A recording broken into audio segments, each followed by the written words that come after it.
따라 나선 시타르타는 그의 옷을 가난한 자에게 주어버리고 갈색 헝겊자락으로 아랫도리만을 가립니다. 그는 하루에 한 끼만을 식사를 했고요. 그 식사마저도 요리한 음식은 절대 먹지 않았다고 합니다. 그래서 그는 보름 동안, 한 달 동안 단식을 하기도 하고, 그러다 보니까 그는 이제 거의 해골이 되었죠. 하지만 몸은 그 사람이 이제 굉장히 예전보다 여위고 건강해지지 않았을지 몰라도 정신만큼은 날로 예리해져 가고 있었는데요. 이제 자신의 많은 욕망들에서 이제 많이 벗어난 시타르타는 옛날에는 이제 여인들 곁을 지나갈 때는 그런 어떠한 욕망이 꿈틀거렸는데, 이제는 그 욕망이 다 식어가지고 여인들을 봐도 싸늘한 눈빛으로 보게 되고, 어떻게 이제 마을에서 뭐 생업을 하고 어떻게 현세의 질서에 엮여서 사는 사람들을 보면 좀 경멸까지 하게 되는, 그래서 어떻게 보면 지혜를 얻었지만 좀 오만한 상태가 됩니다. 그래서 이제 이제 시타르타는 사문의 생활을 하면서 그런 생각을 하게 돼요. 아, 이 세상에는 정말 다 이제 세상에 내가 보이는 현상들은 다 거짓된 것들이구나. 그런 것들은 이제 조금만 시간이 지나면 변할 수밖에 없는 일시적인 것들이고, 절대적인이라는 것은 하나도 없는 이 세상은 어떻게 보면 거짓이다. 모든 것에서는 이제 거짓의 풍치가 난다라고 생각을 하게 되는데요. 이런 시타르타의 행동이 제가 봤을 때는 어떠한 종교에서 깨달음을 추구하는 보편적인 현상인 것 같아요. 세속에서 벗어나서 뭔가 탈속적인 공간에 가서 깨달음을 얻으려고 하는, 사실 불교만이 이런 것들이 아니죠. 뭐 이런 경향은 뭐 기독교에도 똑같이 있는 것 같아요. 그래서 기독교가 아직 뭐 교회가 없고 이런 초기 시절의 기독교를 보면 그때도 뭐 사막의 은둔자들이 꽤 많았어요. 이제 자신이 살던 마을을 벗어나서 사막에서 뭐 굴을 파고 살거나, 거의 시타르타하고 비슷한 거죠.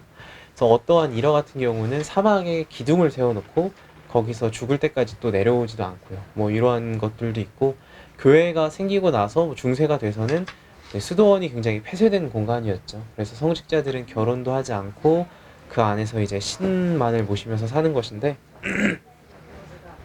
제가 항상 궁금한 거는 어떻게 보면 그러한 구도자들이라고 해야 될까요? 종교인들이 평생을 어쨌든 구도를 하면서 하는 것인데, 그들은 과연 마지막에 깨달음을 발견했을까요? 그들이 처음에 추구했던 깨달음을 발견했을까 하는 궁금증이 항상 들더라고요. 그래서 이 궁금증은 이 작품을 계속 들으시면서 생각해 보시면 좋을 것 같고요. 다시 한번 이제 작품의 스토리로 돌아가 보자면, 그래서 시타르타는 사문들과 같이 살면서 하나의 목표를 세워요. 그것은 이제 해탈에 이르는 것이었죠. 불교에서는 궁극적인 목표를 이제 해탈이라고 하니까요. 그래서 시타르타의 궁극적인 목표는 자기 자신으로부터 벗어나 해탈을 이루는 것이었습니다. 그래서 이제 이 해탈을 이루기 위해서 시타르타는 고행을 계속해서 하죠. 뭐 가시덤불에 찔려도 미동도 하지 않는 연습을 하고요. 아까 말한 것처럼 이제 단식을 하는 연습도 하고, 호흡을 줄여가지고 최대한 사유를 느리게 하는 연습도 하고, 그러는 사이에 시타르타에게는 이러한 사문으로서의 정말 많은 기술들이 붙습니다.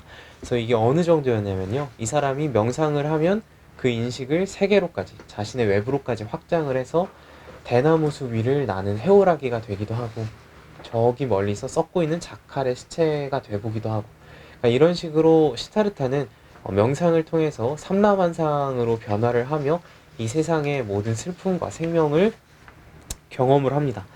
근데 이렇게 아무리 많이 고행을 통해서 높은 경지의 어떠한 명상을 할 수 있어도, 시타르타는 여기서 한계를 하나가 느껴요. 뭐 어떤 한계를 느꼈냐면, 아무리 깊은 명상을 해도 결국에는 눈을 뜨고 나면 자기 자신에게로 돌아와 있는 거예요. 깨달음을 발견하지 못해서 계속 갈증을 느끼는 자신에게서는 결국 벗어나지 못했던 거죠. 그래서 시타르타는 이때 다시 한번 깨닫습니다. 아, 내가 아무리 이 사문들하고 고행을 하고 이런저런 기교를 배운다고 해도 결국에는 내가 깨달음에 이르지 못하겠구나. 그래서 그는 이런 의문을 친구 고빈다에게 이렇게 질문을 합니다. 참사란 무엇인가? 육체를 버리는 것이란 무엇인가? 호흡을 중지하는 것이란 무엇인가? 그것은 자아에서 도피하는 것일세. 그것은 자아의 번뇌에서 일시적으로 빠져나오는 것일 뿐이야. 참고 그 종이에는 제가 말씀드리는 게 적혀있지 않습니다. 다른 프린트라서요. 그것은 생의 무상과 번뇌를 잊으려는 일시적으로 빠져나오는 것일 뿐이야. 그것의 생의 무상과 번뇌를 잊으려는 일시적인 마취에 지나지 않는 것일세. 여인숙에 묵는 목자라도 몇 잔의 술을 마실 때, 발효한 야자유를 마실 때, 그때 그는 자기 자신을 잊고 생의 번뇌를 잊으며 일시적인 마취에 빠지지. 바로 그런 걸세. 고빈다. 그렇습니다. 이 시타르타의 말은 어떻게 보면 굉장히 적절한 것 같아요. 사실 인간이라는 게 어쩔 수 없이 육체라는 한계에 묶여 있다 보니까 아무리 높은 경지를 추구해도 이 육체라는 한계를 벗어날 수는 없거든요. 그러니까 시타르타는 이것을 깨달은 거예요. 그리고 잘 둘러보니까 자신이 여태까지 자기에게 깨달음을 줄 거라고 생각했던 스승들조차도 정말 이런저런 기적을 행할 수 있을 뿐이지 사실은 깨달음에 도달하지 못한 면에서는 다른 중생들과 다를 것이 없었던 거죠. 그래서 이제 그는 고빈다에게 얘기를 합니다. 고빈다, 나는 이번에도 이 사문을 벗어나서 또한 다른 깨달음을 향해 가야겠어. 당연히 고빈다는 좀 놀랍니다. 왜냐하면 고빈다는 나름의 자기의 커리어를 다 생각을 했던 거예요. 내가 몇 살쯤에는 이러이러한 경지에 도달을 해서 정말 뛰어난 사문이 돼야지. 근데 갑자기 또 시타르타가 와서 이걸 다 엎어버리는 거예요. 한 번 옛날에 자신의 계급을 버리게 한 것만 해도 충분한데 이제 와서 또 처음부터 시작을 하자고 하니 고빈다 입장에서는 미치고 팔짝 뛸 노릇이죠. 그래서 시타르타에게 또 고빈다가 이렇게 말을 합니다. 야, 너가 스승님 밑에서 조금만 더 수련을 하면 물도 걸을 수 있고 이러한 수많은 이적들을 행할 수 있을 텐데 뭐가 불만이 있어서 그걸 또 뛰쳐나가려고 하니? 시타르타가 답하기를, 내 스승들이라면 그러한 기적들에 만족을 하겠지만 나는 고작 그러한 것들은 만족하지 못하겠다. 내가 추구하는 것은 깨달음이지 어떠한 기적을 행하는 것이 아니기 때문이다. 그래서 고빈다는 거기서 딱 마음을 접고 말아요. 얘는 내가 말려도 말을 듣지 않는 애구나. 그래서 결국에는 또 시타르타를 따라서 사문을 떠나게 됩니다. 그래서 제가 여기서 시타르타가 굉장히 비범하다고 느낀 게 뭐냐면, 사실 저 같았으면, 내게 그런 재주가 있었으면 저는 예능 방송국에 먼저 전화를 했었을 것 같아요. 제게 이러한 기가 막힌 재주가 있는데 프로그램 하나 편성을 해달라 해가지고 굉장히 사회적으로 많은 부귀영화를 누렸을 생각을 했을 것 같은데, 그런 거에 미련이 없는 거를 보면 이 시타르타도 완전하지는 않지만 굉장히 어떠한 단계의 깨달음에는 분명히 도달을 했었던 것 같아요. 그래서 범인은 확실히 아니었던 것 같고요. 그래서 이 시타르타가 이제 사문들을 벗어나서 고빈다하고 숲속을 걷는데 어떠한 이제 풍문이 그들에게 들려오게 됩니다. 그 소문이 뭐였냐면요, 바로 이제 우리가 흔히 아는 붓다, 이제 고타마 시타르타에 대한 이제 소문이었는데요. 사람들이 말하길 완전한 깨달음을 완성한 자가 나타났다. 이 세상에 지존이 나타났다. 그의 이름은 이제 고타마라고 하는데 기원정사라는 이제 숲에서 머무르고 있더라. 이런 소문을 듣고 이제 그 시타르타와 고빈다가 이제 무릎을 탁 치게 되죠. 과연 저 사람이야말로 우리에게 깨달음을 줄 사람이로구나. 그래서 그 풍문을 따라서 그들은 이제 기원정사라는 곳에 이제 가게 됩니다. 그래서 이 기원정사라는 곳에 이제 주변에 도착을 하게 됐을 때 시타르타는 한 무리의 이제 승려들을 보게 돼요. 이제 그들이 누구냐면 고타마 시타르타를 따르는 추종자들이었죠. 현대의 개념으로 보면 팬클럽 정도.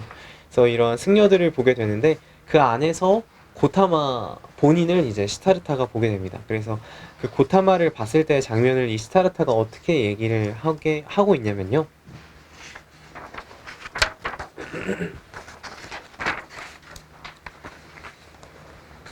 네, 말씀드리겠습니다. 시타르타는 벌떼같이 몰려든 사람들 가운데를 휴표히 걷는 한 구도자를 목격했다. 구도자의 조용히 내리깐 시선, 조용히 늘어뜨린 팔, 그 늘어진 팔의 손가락까지도 완전한 평화를 말했다. 그는 무엇을 추구하는 것도 아니요 흉내내는 것도 아니었고 온몸이 구원의 안식 속에, 구원의 광명 속에, 범할 수 없는 평화 속에 있었다. 과연 시타르타가 보기에도 고타마는 참된 깨달음에 도달한 자임이 틀림이 없어 보였다. 그는 깨달음을 언어가 아닌 행위로 말할 수 있는 참으로 깨우친 자였다. 왜냐면 그때 그 전까지의 스승들은 정말 이 깨달음을 전부 다 말로는 할 수 있는 사람이었어요. 근데 이제 그거를 이제 말을 넘어서 이제 행위로 보여줄 수 있는 사람은 없었었는데 이제 그것을 본 거죠. 이 시타르타가. 그리고 실제로 이 고타마를 봤을 때 굉장히 감격을 하게 됩니다. 그래서 이 감격은 고빈다도 마찬가지였어요. 그는 이제 어떻게 보면 굉장히 종교적인 열광에 사로잡히게 되죠. 그래서 이 시타르타를 보고 우리가 꼭 그 사람의 설법을 한번 들어봐야겠다.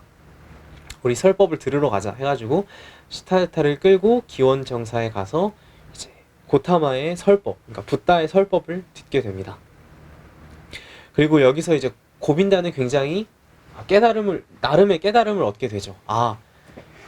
내가 여태까지 많은 지혜들을 들었지만 저 사람만큼 이 우주와 세상에 대해서 명쾌히 말하는 사람은 없다. 나는 아무래도 저 사람의 이제 추종자로 귀의를 해야겠다라고 이제 고빈다가 시타르타에게 말을 하고요. 이때까지만 해도 고빈다는 당연히 시타르타 또한 이 고타마를 따를 줄 알았어요. 왜냐면 그만큼 감동을 주는 사람이었던 거죠, 고타마가. 그런데 웬걸. 이번에도 시타르타는 이제 살짝 삐딱하게 나가요. 아니야, 나는 고타마의 추종자가 되지 않겠어. 왜냐면 시타르타가 듣기에도 분명히 그 사람의 가르침 자체는 굉장히 뛰어났어요. 자기가 듣기에도 여태까지 만난 스승 중에서 가장 뛰어난 사람이었고 사람들의 말대로 진짜 깨달음을 완성한 자였을지도 몰랐죠. 근데 문제는 뭐였냐면 그 깨달음이 자신의 것은 아니라는 것이었어요. 그러니까 그거는 고타마의 깨달음이지 이 시타르타의 깨달음은 아니었던 거죠. 그래서 이 시타르타는 이때까지 자기의 철학이 있었어요. 사문을 벗어나면서 이 깨달음이라는 것은 누군가의 가르침으로서는 도달할 수 있는 게 아니다.